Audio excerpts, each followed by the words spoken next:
ఈ serum AMH అనే test ఇంపార్టెంటా? చేసుకోవాలా? ఎందుకు చేసుకోవాలి? అని నేను ఎక్స్‌ప్లెయిన్ చేస్తాననమాట. సో, జనరల్లీ ఒక లేడీకి, ఒక గర్ల్‌కే ఇన్ని నంబర్ ఆఫ్ ఎగ్స్ అనేది ఆ గర్ల్ వాళ్ళ మదర్ కడుపులో ఉన్నప్పుడే డిసైడ్ అయిపోతదంట.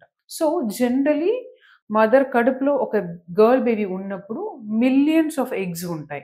అండ్ దెన్ బేబీ బయట పుట్టిన తర్వాత ఆ ఎగ్స్ అనేది తగ్గిపోయి 10,00,000 అట్లా ఉంటదనమాట. ఇన్ ఫ్యూ లాక్స్‌లో ఉంటాయి. అండ్ దెన్ వన్స్ పెద్ద మనిషి అయిపోయిన తర్వాత కూడా ఫ్యూ లాక్స్‌లో ఉంటాయి. And then age by age like 25, 26, 30 అట్లా ఏజ్ క్రాస్ అయినప్పుడు ఒక లేడీలో ఉన్న నంబర్ ఆఫ్ ఎగ్స్ అనేది తగ్గిపోతది. అండ్ దెన్ ఏజ్ పెరిగే కొద్దిగా లైక్ ఫర్ ఎగ్జాంపుల్ 35 ఇయర్స్ దాటిన తర్వాత, 38 ఇయర్స్ దాటిన తర్వాత కూడా oocyte క్వాలిటీ అనేది అఫెక్ట్ అవుతదనమాట. సో, అరౌండ్ 25-35 ఇయర్స్‌లో the number of eggs and then quality of eggs అనేది ఇన్ జనరల్‌గా బావుంటది. సో, ఈ సీరం ఏఎంహెచ్ టెస్ట్ ఎప్పుడు చేసుకోవాలి అంటే, ఇన్ కేస్ మీకు ఎండోమెట్రియోసిస్ అని ఏమైనా ప్రాబ్లమ్ ఉన్నాయి or like any cancer surgeries జరిగినాయి. దాని తర్వాత మీకు రేడియోథెరపీ అయింది.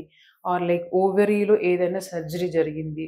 ఆర్ లైక్ మీకు నంబర్ ఆఫ్ ఎగ్స్ మీకు రొటీన్‌గా ఎగ్ స్కాన్ చేసినప్పుడు నంబర్ ఆఫ్ ఎగ్స్ తక్కువుంది అనుకోండి. మనం ఏఎంహెచ్‌ని టెస్ట్ చేసుకోవాలనమాట. సో, ఇప్పుడు ఏఎంహెచ్ అనేది చేస్తే మనకి ఒక క్లారిటీ వస్తది. ఎగ్స్ నార్మల్ ఉన్నాయా? తక్కువ ఉన్నాయా అని.